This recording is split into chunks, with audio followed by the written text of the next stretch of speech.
এই মুহূর্তে যে বড় খবরের দিকে নজর রাখবো, বিরোধী দলনেতা শুভেন্দু অধিকারী তার আইনজীবীকেই তলব পুলিশের। আগামী 21শে ফেব্রুয়ারি তাকে তলব করা হয় এবং লালবাজারের দুর্নীতি দমন শাখার আধিকারিকরা তাকে ডেকে পাঠায়। সেই নিয়েই এবার বিচারপতির দৃষ্টি আকর্ষণ করেন আইনজীবী। মামলা দায়ের করার অনুমতি দেওয়া হয়েছে। আগামী কাল রয়েছে শুনানি। আপনাদেরকে আরো একবার জানিয়ে রাখবো, বিরোধী দলনেতা শুভেন্দু অধিকারী তার আইনজীবী সূর্যনীল দাস তাকেই তলব করে পুলিশ। লালবাজারের দুর্নীতি দমন শাখার আধিকারিকরা তাকে ডেকে পাঠায় আগামী 21শে ফেব্রুয়ারি হাজিরা দেওয়ার জন্য। এবার সেক্ষেত্রে বিচারপতি কৌশিক চন্দ্রের দৃষ্টি আকর্ষণ করেছেন আইনজীবী। মামলা দায়ের করার অনুমতি দেওয়া হয়েছে। আগামী কাল এই মামলার শুনানি রয়েছে এবং যার কারণে তাকে তলব করা হয়েছে, সেই কারণেই তিনি এবার বিচারপতি দৃষ্টি আকর্ষণ করেছেন। শুভেন্দু অধিকারীরা আইনজীবী সূর্যনীল দাসকে তলব করল পুলিশ। আগামী 21শে ফেব্রুয়ারি ডেকে পাঠায় লালবাজারের দুর্নীতি দমন শাখার আধিকারিকরা। এবার সেই নিয়েই বিচারপতির দৃষ্টি আকর্ষণ আইনজীবী।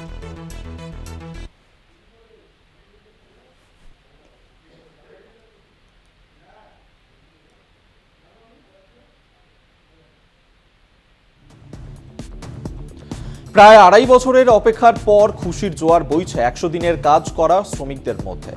সম্প্রতি ১০০ দিনের বকেয়া মেটানোর কথা ঘোষণা করেছে রাজ্য সরকার। ১০০ দিনের বকেয়া টাকা পেতে যাতে শ্রমিকদের অসুবিধা না হয়, সেজন্য রাজ্য জুড়ে সহায়তা কেন্দ্র চালু করা হয়েছে। সোমবার সকাল থেকেই আলিপুরদুয়ার জেলার কালচিনি ব্লকের প্রতিটি সহায়তা কেন্দ্র পরিদর্শন করলেন আলিপুরদুয়ার জেলা পরিষদের সভাধিপতি স্নিগ্ধা শৈব।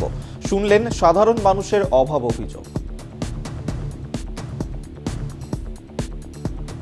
কালচিনি ব্লকের লতাবাড়ি অঞ্চলে তৃণমূলের গোষ্ঠী কোন্দল অব্যাহত। ১০০ দিনের সহায়তা শিবির ফাঁকা। অন্যদিকে ব্লকের কালচিনি সাঁতালি দলসিংপাড়া এলাকায় তৃণমূলের শিবিরে উপচে পড়া ভিড়। সম্প্রতি জেলা জুড়ে তৃণমূলের অঞ্চল সভাপতির নতুন তালিকা প্রকাশিত হয়। লতাবাড়ি অঞ্চলে নতুন অঞ্চল সভাপতি করা হয় মৃত্যুঞ্জয় দেকে। আর এতেই ক্ষোভ প্রকাশ করেন প্রাক্তন অঞ্চল সভাপতি ও পঞ্চায়েত সদস্য পরিমল সরকার। সোমবার লতাবাড়ি অঞ্চলের হ্যামিল্টনগঞ্জ তৃণমূল কার্যালয়ে লক্ষ্য করা যায় তৃণমূলের প্রাক্তন ও বর্তমান অঞ্চল সভাপতি এই দুই গোষ্ঠীর কর্মীদের নিয়ে বৈঠক করে তৃণমূলের শীর্ষ নেতৃত্ব। বৈঠক শেষে যদিও জেলা তৃণমূল সহ সভাপতি বিজয় শৈব জানান এটি দলীয় অভ্যন্তরীণ বিষয়। তার যুক্তি, আজ সাপ্তাহিক হাট থাকায় শিবিরে কেউ নেই। আগামীকাল থেকে শিবিরে সবাই থাকবে।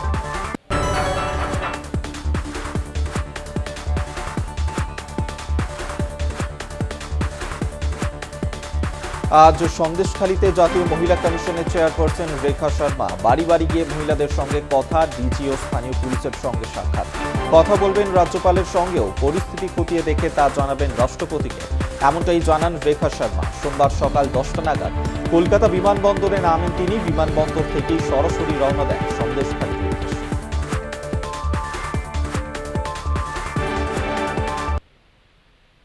मैं गांव में सभी महिलाओं से मिलना चाहूँगी, इसीलिए 2 दिन लेके आई हूँ कि कोई भी विक्टिम हो वो सामने आके मुझसे बात कर सके। किसी का भी डर नहीं होना चाहिए, क्योंकि मैं अपने साथ 3 महिलाएं हैं जो आ रहे हैं, और मैं चाहती हूँ कि सभी लोग जिनके साथ भी कोई घटना घटी है वो मेरे सामने आए और बात करें। राष्ट्रीय महिला आयोग उनके साथ खड़ा है, और ये रिपोर्ट बनाने के बाद मैं कल ऑनरेबल गवर्नर से मिलूंगी और फिर प्रेसिडेंट से भी मिलूंगी दिल्ली जाकर। एक है या अनेक है, ये मेरे जाने के बाद पता चलेगा। एक भी है तो क्यों है? मैंने पढ़ा उनका स्टेटमेंट कि माउंटेन आउट ऑफ मोल हिल क्यों है? क्या पूरे वेस्ट बंगाल में छोटे छोटे मोल हिल्स बन गए हैं और उन या माउंटेन्स को मोल हिल बनाया जा रहा है? बहुत सारी चीज़ें बाहर आ रही हैं, बहुत सारी आवाज़ें आ रही हैं, लेकिन उनको दबा दिया जाता है। पुलिस खुद दबाती है, एडमिनिस्ट्रेशन सुनता नहीं है। आज भी पता चला है कि डीएम बाहर है।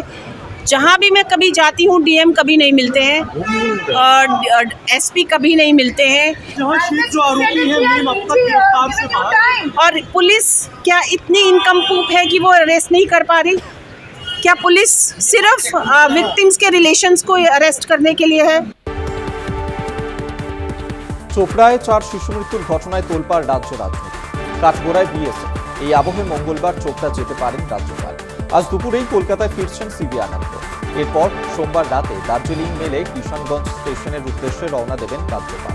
কাল সকালে কিষানগঞ্জ পৌঁছবেন তিনি। স্টেশন থেকে নেমে সড়ক পথেই চোপড়া যেতে পারেন রাজ্যপাল, এমনটাই রাজভবন সূত্রে খবর। লোকসভা নির্বাচন সামনে আসতেই শুরু দলবদলের পালা। সীমান্তবর্তী শহর জয়গাঁর বিজেপি ছেড়ে তৃণমূলে যোগদান জয়গাঁ স্টাফ ওয়েলফেয়ার অ্যাসোসিয়েশনের সদস্যদের। প্রায় ২৫ জন সদস্য তৃণমূলে যোগদান করে। তৃণমূল শ্রমিক সংগঠনের কালচিনি ব্লক সভাপতি পেমা লামা, জয়গাঁ ২ নম্বর গ্রাম পঞ্চায়েত উপপ্রধান পূর্বা লামা তাদের হাতে দলীয় পতাকা তুলে দেন। আগামীতে সীমান্তবর্তী শহর জয়গাঁ একটিও বিজেপি কর্মী খুঁজে পাওয়া যাবে না বলেই দাবি তৃণমূল নেতৃত্বের। লোকসভা নির্বাচনের আগে ফের বোমা উদ্ধারে চাঞ্চল্য। মুর্শিদাবাদের রানীনগরের ডেপুটিপাড়া এলাকা থেকে উদ্ধার বোমা। বাঁশবাগান থেকে বালতি ভর্তি বোমা উদ্ধার করে পুলিশ।